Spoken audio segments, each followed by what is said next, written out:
여러분, 잠깐만 손 멈추고 이 질문 하나만 생각해 보세요. 지금 주변에 70대 중반 넘긴 분들 중에 갑자기 확 달라진 사람 없으신가요? 분명 72살, 73살까지만 해도 혼자 장도 보고 운동도 다니시던 분이 어느 날부턴가 걸음걸이가 불안해지고 한두 번 넘어지더니 지금은 거의 집 밖을 안 나가시는 경우 말입니다. 이게 단순히 나이 들어서 그런 걸까요? 아닙니다. 의학적으로, 통계적으로, 생활 패턴 분석상으로 봤을 때 75세라는 나이는 인간의 몸과 마음이 동시다발적으로 변화하는 결정적 시기입니다. 더 놀라운 건 이겁니다. 75세 이후 갑자기 건강이 무너진 분들 대부분이 이렇게 말씀하세요. 나는 아직 괜찮다고 생각했는데 설마 내가 벌써 이럴 나이인 줄 몰랐어. 하지만 여러분, 미리 알고 대비한 사람과 그냥 지나친 사람의 차이는 75세를 기점으로 정말 극명하게 갈립니다. 한쪽은 85살까지도 자기 힘으로 걷고 자기 머리로 판단하며 살아가고, 다른 한쪽은 병원과 요양원을 오가며 다른 사람의 도움에 의지하게 됩니다. 오늘 이 영상은 여러분을 겁주려는 게 절대 아닙니다. 지금부터라도 정확히 알면 충분히 피할 수 있는 그런 위기의 순간들을 알려드리려는 겁니다. 60대이신 분들도, 이미 70대를 넘기신 분들도 오늘 내용은 결코 남일이 아닙니다. 끝까지 보시면 분명히 이런 생각이 드실 겁니다. 아, 나한테는 아직 시간이 있구나. 지금부터 해도 되겠구나. 자, 그럼 지금부터 시작하겠습니다. 첫 번째 이유. 보이지 않는 근육부터 무너지기 시작합니다. 75세를 기점으로 몸에서 제일 먼저 약해지는 부분이 뭔지 아세요? 심장도 아니고 뼈도 아닙니다. 바로 근육입니다. 그런데 많은 분들이 착각하시는 게 있어요. 나는 아직 힘도 있고 팔다리도 멀쩡한데? 문제는 겉으로 보이는 근육이 아니라는 겁니다. 무거운 물건을 들어올리는 큰 근육 말고 우리 몸의 중심을 잡아주는 깊숙한 곳의 작은 근육들, 이게 먼저 빠지기 시작한다는 거예요. 배 안쪽, 허리 깊숙한 곳, 엉덩이 속 근육, 발목 주변 작은 근육들. 이런 근육들이 사라지면 어떤 일이 벌어질까요? 겉으로는 아직 걸을 수 있어요. 하지만 발바닥이 땅에 닿는 감각이 예전 같지 않습니다. 방향을 갑자기 바꿀 때 휘청거리게 되고, 가만히 서 있기만 해도 어딘가 불안정한 느낌이 듭니다. 그래서 75세 이후 낙상사고의 시작은 대부분 이런 말로 표현돼요. 넘어질 것 같았는데 버틸 수가 없었어요. 힘이 약해서가 아니라 몸이 균형을 잡아주질 못해서 쓰러지는 겁니다. 더 무서운 건 이 근육 감소가 자연스럽게 의지와 상관없이 가속화된다는 점입니다. 가만히 있으면 1년에 5% 이상 활동량이 줄면 그 이상으로 빠져나갑니다. 의학 용어로는 근감소증 가속 구간이라고 부르죠. 이 시기를 그냥 넘기면 계단이 무서워지고 버스 손잡이에서 손을 떼는 순간이 두려워지고 결국 외출 자체를 줄이게 됩니다. 그러면 근육은 더 빠른 속도로 무너집니다. 악순환이 시작되는 거죠. 그럼 어떻게 해야 할까요? 생각보다 간단합니다. 첫째, 의자에 앉았다 일어나기. 매일 한 번씩 의자에 앉았다가 손 안 짚고 천천히 일어나는 동작을 해보세요. 10번 하고 잠깐 쉬었다가 다시 10번. 이 동작 하나만으로도 허벅지, 엉덩이, 배 속 깊은 근육을 동시에 살릴 수 있습니다. 둘째, 벽 잡고 발 뒤꿈치 들기. 벽이나 싱크대를 가볍게 잡고 발 뒤꿈치를 천천히 들어 올렸다 내리는 동작 20회. 발목과 종아리 근육은 넘어지는 걸 막는 마지막 방어선입니다. 셋째, 빠른 운동은 버리세요. 이 나이에는 숨가쁜 운동보다 천천히 흔들리지 않고 멈추지 않는 움직임이 훨씬 중요합니다. 속도는 필요 없어요. 균형이 먼저입니다. 여기서 꼭 기억하셔야 할 한 문장이 있습니다. 75세 이후에는 힘이 얼마나 생가가 아니라 버틸 수 있는가가 생존을 결정합니다. 근육은 하루아침에 무너지지 않습니다. 하지만 관리하지 않으면 어느 날 갑자기 이게 시작이구나 하는 순간이 옵니다. 이걸 막는 건 거창한 운동이 아니라 매일매일 하는 아주 작은 동작입니다. 두 번째 이유. 낙상은 더 이상 단순한 사고가 아닙니다. 많은 분들이 이렇게 말씀하세요. 넘어질 뻔했는데 다행히 안 다쳤어. 한번 미끄러진 것뿐이야. 그냥 사고지 병은 아니잖아. 하지만 75세가 넘어가면서부터 낙상은 단순한 사고가 아닙니다. 의학적으로 보면 하나의 질병 과정입니다. 왜 그럴까요? 이 나이의 낙상은 우연히 바닥이 미끄러워서 생기는 게 아니라 이미 몸의 방어 시스템이 무너졌다는 신호이기 때문입니다. 75세를 넘으면 반사신경이 느려집니다. 발을 디딜 때 위치 감각이 둔해집니다. 넘어질 때 몸을 지탱하는 힘이 사라집니다. 그래서 젊을 때는 아차하고 버텼던 순간이 이 나이에는 그대로 바닥으로 이어지는 겁니다. 더 무서운 건 낙상 그 자체보다 그 다음입니다. 한 번 넘어지고 나면 몸보다 먼저 무너지는 게 있습니다. 바로 마음이에요. 또 넘어지면 어쩌지? 괜히 밖에 나갔다가 큰일 나는 거 아냐? 이런 생각이 들기 시작하면 사람은 자연스럽게 외출을 줄이고 걷는 양을 줄이고 움직임을 스스로 제한합니다. 그러면 어떻게 될까요? 근육이 더 빠지고 균형이 더 무너지고 다음 낙상 위험은 더 커집니다. 그래서 의사들은 이렇게 말합니다. 75세 이후 낙상은 한 번 겪고 끝나는 사건이 아니라 계속 반복되는 질병의 시작이라고요. 그럼 대비책은 뭘까요? 핵심은 세 가지입니다. 첫째, 집안을 병원보다 더 안전하게 만드세요. 낙상의 절반 이상이 밖이 아니라 집안에서 발생합니다. 러그, 발에 걸리는 전선, 미끄러운 욕실 매트. 이건 편리한 게 아니라 위험물입니다. 둘째, 밤 동선을 반드시 정리하세요. 75세 이후 낙상의 상당수는 새벽에 화장실 가는 길에서 발생합니다. 어둠, 졸림, 급함. 이 세 가지가 겹치면 거의 사고입니다. 자동 센서 등 하나가 인생을 바꿀 수 있어요. 셋째, 미끄럼 방지 습관을 생활화하세요.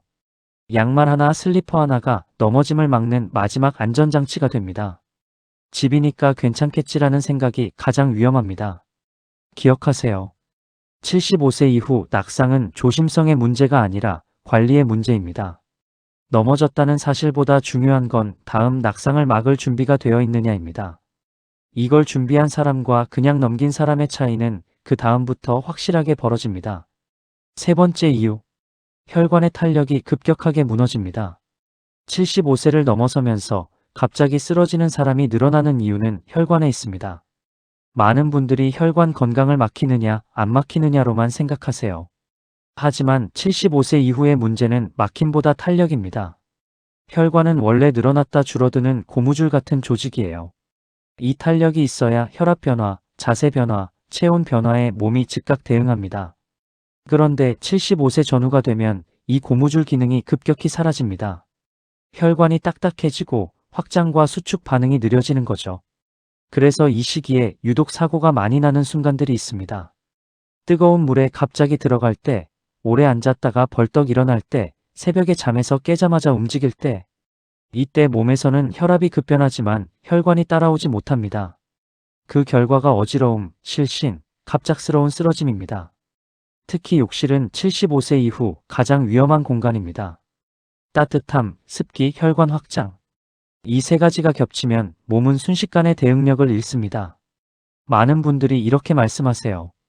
평생 뜨거운 물로 목욕했는데 왜 지금 와서 문제야? 바로 그 지금이 문제입니다. 혈관의 성질이 달라졌기 때문이에요. 그럼 대비는 어떻게 해야 할까요? 의외로 아주 단순합니다. 첫째, 뜨거운 물을 끊으세요. 뜨끈한 물이 몸에 좋다는 생각? 75세 이후에는 바꾸셔야 합니다. 미지근한 물 10분 이내가 원칙입니다. 둘째, 자세 전환에 시간을 주세요. 누워있다가 바로 일어나지 마시고 앉아서 30초, 서서 30초. 이 짧은 시간이 혈관이 적응할 시간을 줍니다. 셋째, 아침 공복 활동을 조심하세요. 잠에서 막 깬 상태는 혈압 조절 능력이 가장 떨어질 때입니다. 기상 직후에는 청소, 외출, 갑작스러운 움직임을 피하세요. 여기서 중요한 한 문장이 있습니다. 75세 이후에는 몸이 알아서 적응해주겠지라는 생각이 가장 위험합니다. 혈관은 예전처럼 스스로 버텨주지 않습니다. 내가 시간을 주고 환경을 바꿔줘야 사고를 막을 수 있어요. 이걸 알고 조심하는 사람은 아무 일 없이 지나가고 모르고 예전 방식 그대로 사는 사람은 어느 날 갑자기 병원 침대에서 눈을 뜨게 됩니다. 네 번째 이유. 약이 도움에서 위험으로 바뀝니다. 75세 이후부터는 약의 성질이 바뀌는 게 아니라 내 몸의 처리 능력이 바뀝니다. 많은 분들이 이렇게 생각하세요.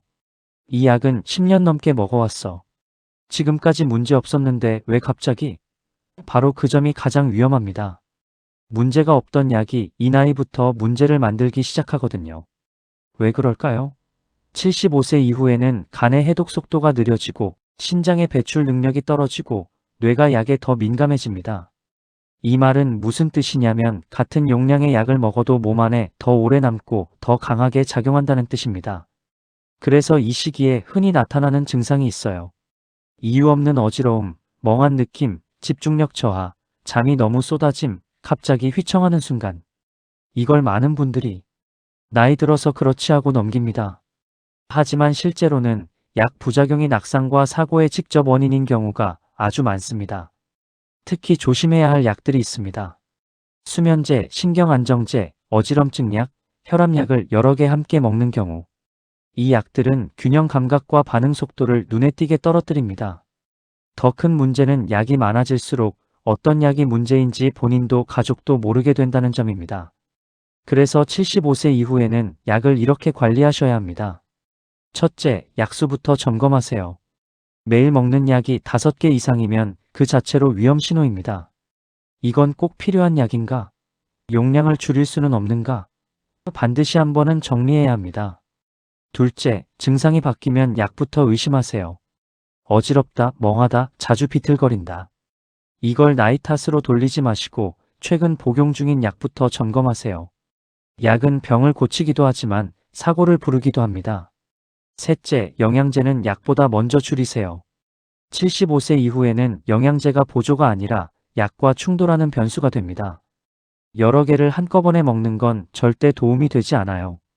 기억하셔야 합니다. 이 나이부터는 약을 먹느냐 안 먹느냐가 아니라 약을 관리하느냐 방치하느냐가 생존을 좌우합니다. 약은 계속 늘어날 수 있지만 몸의 처리 능력은 계속 줄어듭니다. 이 균형이 깨지는 순간 도움이던 약은 조용히 위험으로 바뀝니다. 이걸 아는 사람은 약을 줄이며 살아가고 모르는 사람은 약 때문에 넘어지고 입원하고 그걸 또 다른 약으로 덮게 됩니다. 다섯 번째 이유. 혼자 있는 시간이 급격히 늘어납니다. 75세를 넘기면서 몸보다 먼저 변하는 것이 있습니다. 바로 사람과의 거리입니다.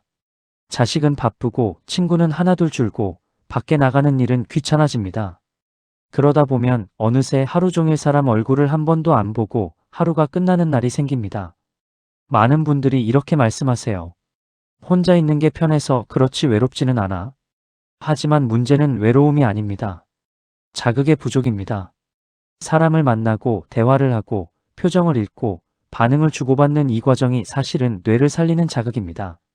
75세 이후에 이 자극이 끊기면 뇌는 빠르게 기능을 줄이기 시작합니다.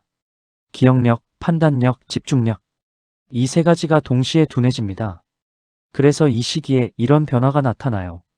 말수가 줄고 결정이 느려지고 작은 일에도 헷갈립니다.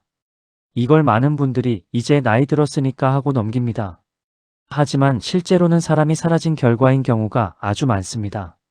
더 무서운 건 혼자 있는 시간이 늘수록 사고 위험도 같이 올라간다는 점입니다. 넘어졌을 때 도와줄 사람이 없고 몸이 안 좋을 때 늦게 발견되고 작은 문제가 큰 사고로 커집니다. 그래서 75세 이후에는 혼자 있는 시간이 길어질수록 수명이 줄어든다는 말이 그냥 하는 말이 아닙니다. 그럼 대비책은 뭘까요? 대단한 인간관계가 필요하지 않습니다. 첫째, 하루 15분만 사람 얼굴을 보세요. 길게 대화할 필요 없어요. 인사 한마디, 안부 한 줄이면 충분합니다. 중요한 건 매일 끊기지 않는 자극입니다. 둘째, 정해진 만남을 만드세요. 약속은 기분 좋을 때만 하는 게 아닙니다. 요일이 정해진 만남 하나가 생활 리듬을 지켜줍니다. 주 2회면 충분해요. 셋째, 대화 없는 하루를 만들지 마세요. 전화라도 메시지라도. 말을 입 밖으로 내는 날과 내지 않는 날의 차이는 생각보다 큽니다. 기억하세요. 75세 이후에 중요한 건 사람이 많으냐 적으냐가 아닙니다. 사람과의 연결이 끊기지 않느냐입니다. 혼자 있는 시간은 서서히 몸을 약하게 만들고 서서히 마음을 굳게 만들고 어느 순간 다시 돌아오기 힘들게 만듭니다. 사람은 혼자서도 살 수는 있지만 혼자만 있으면 오래 살기는 어렵습니다. 여섯 번째 이유. 작은 질병이 회복되지 않습니다. 75세 이전까지는 조금 아파도 이런 말이 나옵니다. 며칠 쉬면 괜찮아지겠지. 이 정도는 다들 겪는 거지. 하지만 75세 이후에는 이 말이 가장 위험한 말이 됩니다. 이 나이부터는 질병의 크기가 문제가 아닙니다. 회복 속도가 문제예요. 감기 하나, 장염 한 번, 가벼운 염좌 하나, 작은 골절조차도 예전처럼 깔끔하게 회복되지 않습니다. 몸이 원래 상태로 돌아오지 못하고 한 단계 낮은 상태에 머무르는 경우가 많아집니다. 왜 이런 일이 생길까요? 75세 이후에는 면역 반응이 느려지고 염증이 오래 지속되고 회복에 필요한 단백질과 에너지가 부족해집니다. 그래서 병 자체는 끝났는데 몸은 계속 무겁고 기운이 안 돌아오고 움직임이 줄어듭니다. 문제는 바로 이때입니다. 아프니까 움직이지 않고 움직이지 않으니까 근육이 빠지고 근육이 빠지니까 다음 질병을 이길 힘이 사라집니다. 이렇게 해서 작은 병 하나가 삶의 수준을 한 단계 떨어뜨리는 계기가 됩니다. 특히 위험한 시기가 있습니다. 입원 후, 퇴원 직후, 독감이나 폐렴 같은 감염병 이후 식사량이 줄어든 시기. 이때를 그냥 넘기면 몸은 스스로 예전 상태로 돌아오지 않습니다. 그럼 어떻게 대비해야 할까요? 핵심은 초기 대응과 회복 관리입니다. 첫째, 아프면 참지 마세요. 75세 이후에는 참는 것이 미덕이 아닙니다. 초기에 잡아야 회복이 가능합니다. 둘째, 회복기에도 움직임을 멈추지 마세요. 완전히 누워있는 게 회복을 돕는 게 아닙니다. 짧게라도 일어나고 집안을 걷고 몸을 쓰는 게 약입니다. 셋째, 식사량이 줄면 단백질을 먼저 챙기세요. 이 시기에 가장 먼저 부족해지는 것이 근육 재료입니다. 밥보다 단백질이 먼저예요. 기억하세요. 75세 이후에는 병을 얼마나 안 걸리느냐보다 걸린 뒤 얼마나 빨리 회복하느냐가 수명을 좌우합니다. 작은 병을 작게 끝낼 수 있느냐 아니면 삶 전체를 흔드는 계기로 만드느냐. 그 차이는 이 시기의 관리에 달려 있습니다. 이걸 아는 사람은 아파도 다시 일어나고 모르는 사람은 한 번 아픈 뒤 예전으로 돌아오지 못합니다. 7번째 이유. 마음의 포기가 몸을 무너뜨립니다. 75세를 넘기면서 몸이 무너지는 사람들의 공통점이 하나 있습니다. 병 때문도 사고 때문도 아닌 마음에서 먼저 내려놓는 순간이 있다는 겁니다. 이 나이가 되면 이런 생각이 슬그머니 들어옵니다. 이제 나이도 있는데 뭐 이쯤이면 할 만큼 했지. 앞으로 좋아질 일은 없겠지. 이 말들은 겉으로 보면 체념처럼 보이지만 몸에는 신호로 전달됩니다. 움직이지 않아도 된다는 신호, 관리하지 않아도 된다는 신호. 마음이 이렇게 정리되는 순간 사람은 아주 빠르게 변합니다. 운동을 미루고 외출을 줄이고 아픈 것도 참고 약 관리도 대충 하게 됩니다. 그러면 몸은 그 선택을 그대로 따라갑니다. 근육은 더 빨리 빠지고 혈관 반응은 둔해지고 회복력은 눈에 띄게 떨어집니다. 그래서 의사들이 종종 이런 말을 합니다. 몸이 무너진 게 아니라 먼저 삶을 접은 경우가 많다고요. 특히 75세는 비교가 많아지는 나이입니다.